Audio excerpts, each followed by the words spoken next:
By the end of this video, you're going to have the tools to turn from a super procrastinator into a super productive hero.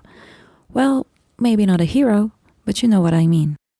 Life works in such a way that if we want to achieve certain things or make progress, we usually have to get things done and put work into it, unless we're really lucky somehow. But that's usually not the case.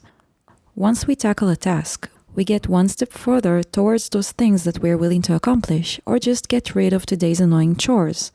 Then we're free to do whatever we'd like to without this ongoing voice in the back of our minds telling us that there are still things that need to be done. The problem is, once we allow ourselves to procrastinate for just a little bit, we start lying to ourselves and open the door for thoughts like, I've got enough time, I'll do it later, I'm not in the mood right now, I'll just relax for a moment and then I'll start working. Even worse than that, once we start procrastinating, it's easy to get drawn into it. Without even noticing, those 5 minutes of checking social media become an hour of scrolling and scrolling. We get distracted by more and more things that pop right in front of us. We do anything else just that we won't need to deal with reality. We go in and convince ourselves that it's okay, just a little more, and the result is we end up not only without getting anything done, but also rewarding ourselves for procrastinating, which forms a bad habit. Instead, we should reward ourselves for completing tasks and starting them right away. Even just the satisfying feeling of doing something useful or completing a task is a reward itself. We are going to get to the solutions very soon, but first I'd like to point out another important issue. Most of us do things more effectively when we are committed to do something for someone else, when there is some sort of pressure on us. We owe something to someone, or we can actually feel the consequences very clearly. For example, if we show up late to work or don't get our work done, there is a consequence of putting ourselves at risk of getting fired or being less appreciated. However, when we are in charge, when we want to do something for ourselves that doesn't include relaxation or fun, then suddenly it's so much easier to take our time, procrastinate, do only part of the work, or give up completely. I've been personally experiencing that a lot, especially when I was a university student.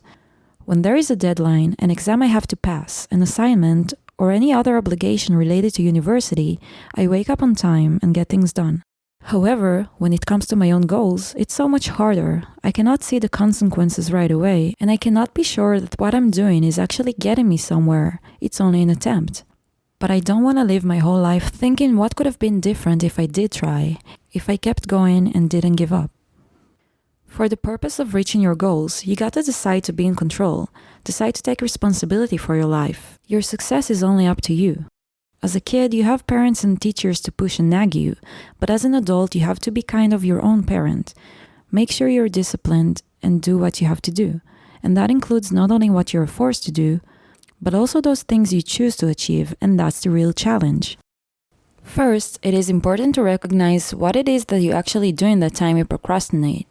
It could be messaging with friends, checking social media, laying down and staring at the ceiling, or even just small daily chores that pop up like cooking, washing the dishes, or doing laundry. Unfortunately, in my case, it's all of them. Make a to-do list of whatever you have to tackle, and you can also make a separate list of other activities you want to do in your free time. Keep that list in mind because we're going to use it soon. The method that I found the most useful, especially for cases that feel hopeless, is whenever it's time to work on something that you tend to procrastinate on, set a timer for 10 minutes and dedicate them to work. 10 minutes is not enough time to make significant progress, but the idea is to first make you start. Once you've already started, it's much easier to continue. Usually the hardest part is the beginning. We tend to get unmotivated just by thinking about that thing we need to do, which might seem difficult, not interesting enough, or far from finishing. By giving yourself a short time frame, your mind suddenly thinks about it differently, and dedicating a few minutes to do something doesn't seem so bad. When the timer ends, you can take a break to go back to the list of the things you recognized earlier that make you procrastinate, but set a timer also for that break. Keep repeating that process, set another timer for work and then another one for a break. You can adjust the minutes of the timer in a way that feels the best for you. In some of my worst procrastination periods, I set a timer of 10 minutes for work and 30 minutes for doing other things, which is obviously far from ideal, but I really needed that initial push. Shortly after, I started to dedicate larger amounts of time to work and smaller to breaks. What I also like about this method is that many times you will find out that once the timer rings, you feel that you can actually keep on going. Meanwhile working, thoughts about other things you need or want to do might pop up. You can simply add them to the list and keep on with your work.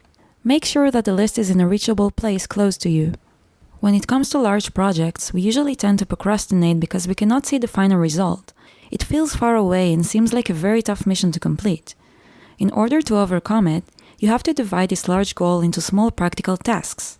Once you write it down and everything is organized right in front of your eyes, it's so much easier to make progress or even start, because instead of thinking about how far you are from completing the final project, you focus on the smaller tasks which get you closer to it.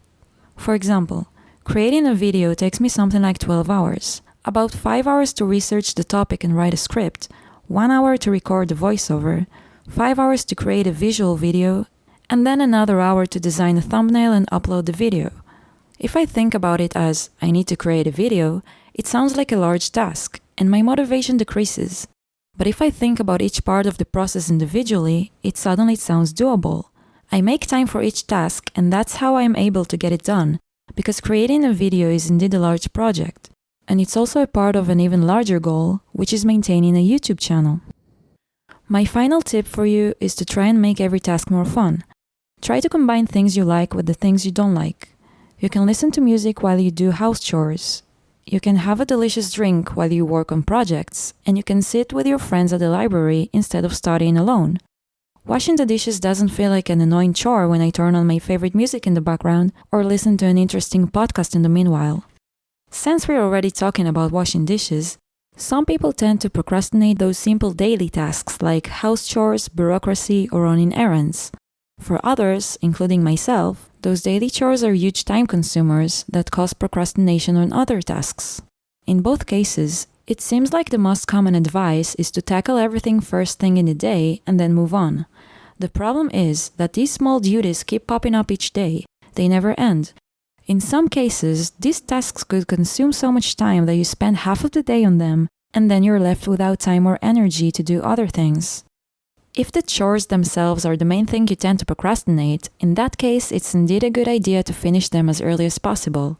However, if the daily chores make you procrastinate other types of work, it would be useful to prioritize one or a few chores to do first and do the rest later, preferably in between the work breaks. When I work for 25 minutes on my computer, it's actually nice to have this 10-minute break to wash dishes and listen to music. This way I also get a nice break from sitting in front of the computer and also tackle a task I had to tackle anyway. It doesn't mean that all of the breaks have to include chores. You can schedule and combine breaks for chores and breaks for resting or doing something fun.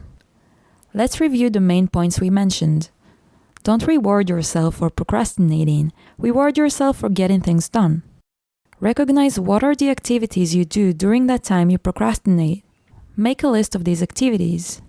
Optional, make 2 separate lists. One to-do list and the other for fun or relaxing activities.